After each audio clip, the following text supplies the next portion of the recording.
television season, and I'm planning press schedules for 4 major primetime shows. 3 days earlier, I spent at least 10 hours on my feet with a cranky cast of a sitcom, who by the end of the shoot want to punch each other out.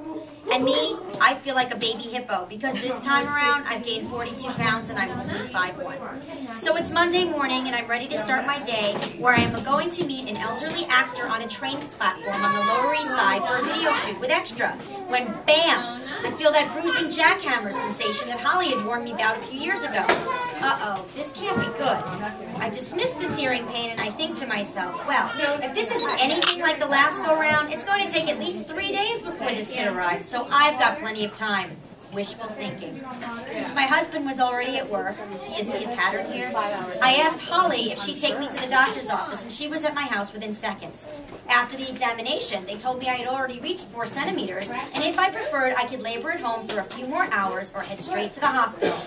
While I was further along, I thought there was no way this baby was going to arrive that fast. So we went to the diner, where I ate French onion soup and white-knuckled the table when the contractions hit.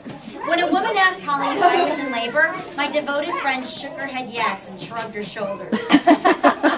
Meanwhile, since I was in complete denial, I called my parents, who were about an hour and a half away, and told them, take your time, there's no way I'm going to be giving birth today. Thankfully, they didn't listen. After the diner, Holly decided to do a bagel run. Unbeknownst to me, she was totally stalling because she didn't want to drop me off until my parents arrived. And after she had ordered 2 dozen bagels, a half-pound of lox, a container of cream cheese, and I had been walloped by 2 more contractions, Holly drove back to my house, and my mom was there to welcome me with open arms. Of course, I still had several loose ends I had to wrap up, and so every 2 minutes, I would fire off an email to my assistant before I would double over in excruciating pain. As I sent messages with my left hand while gripping the wall with my right, I managed to get most of the items crossed off my to-do list. Top priority: find famous celebrity senior citizen on subway platform and make sure someone escorts him to video shoot. Once I knew he was in good hands and my husband came home from work, I was ready to hit the hospital. Once we arrived, the emergency room attendant saw my deranged look and directed us to the maternity ward, where they took my blood and weighed me. Really?